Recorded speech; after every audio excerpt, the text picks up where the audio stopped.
ఇవన్నీ కూడా మహాయాగాలు. భద్రాచలంలో అతరాత్ర యాగం చేస్తే సుమారుగా 300 కోట్ల రూపాయలు ఖర్చు అయ్యాయట. అలాంటి యాగాలు 100 యాగాలు చేస్తే ఎంత పుణ్యం కలుగుతుందో అమ్మాయి వివాహంలో గాని దేవతా వివాహంలో గాని కన్యాదానం చేస్తే అంత పుణ్యం కలుగుతుంది. అందుకని ఎక్కువ పుణ్యం కావాలంటే ఏం కావాలయ్యా? ఇంటికి 6 అమ్మాయిలు ఉండాలి, 1 అబ్బాయి ఉండాలి. అప్పుడు అందరూ పుణ్యాత్మలే. ఎందుకంటే కన్యాదాన ఫలితం అలాంటిది. దశపూర్వేశాం దశాపరేశాం మద్వంశానాం మయా సహ మాతృవంశానాం. అంటే కన్యాదానం చేయడం వల్ల ముందు 10 తరాల వాళ్ళు, వెనక 10 తరాల వాళ్ళు ఎవరైనా స్వర్గలోకానికి వెళ్ళని వాళ్ళు ఉంటే మనం చేసేటువంటి కన్యాదాన ఫలితం వల్ల వాళ్ళందరికీ కూడా స్వర్గలోక ప్రాప్తి కలుగుతుంది. మరి కన్యాదానము ఎందుకు చేయాలి?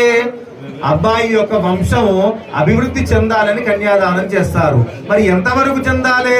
50 చంద్రమండల పర్యంతం, మాసే ధ్రువమండల పర్యంతం, తిరై సూర్యమండల పర్యంతం అని చెప్తారు.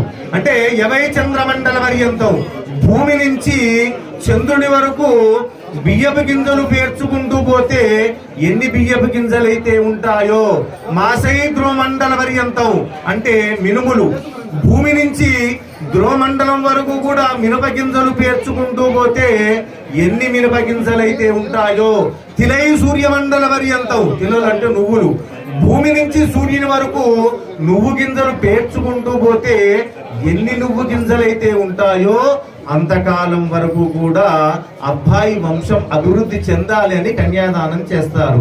వివాహంలో కానీ సమాజంలో కానీ ఆడపిల్ల కన్న తల్లిదండ్రులే గొప్పండి, వాళ్ళదే పై చెయ్యి.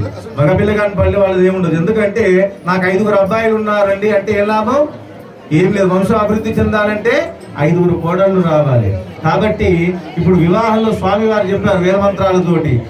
సప్త ఋషులు వెళ్ళి అమ్మవారికి ప్రవర చెప్పారు, అయ్యా ఫలానా గోత్రంలో ఉద్భవించినటువంటి వారు, ఫలానా వారి మనవడు, ఫలానా వారి కొడుకు, వారికి వివాహం కావాలి కాబట్టి మీ అమ్మాయి మా బ్రాహ్మణ వివాహంలో కూడా ఉంటుంది.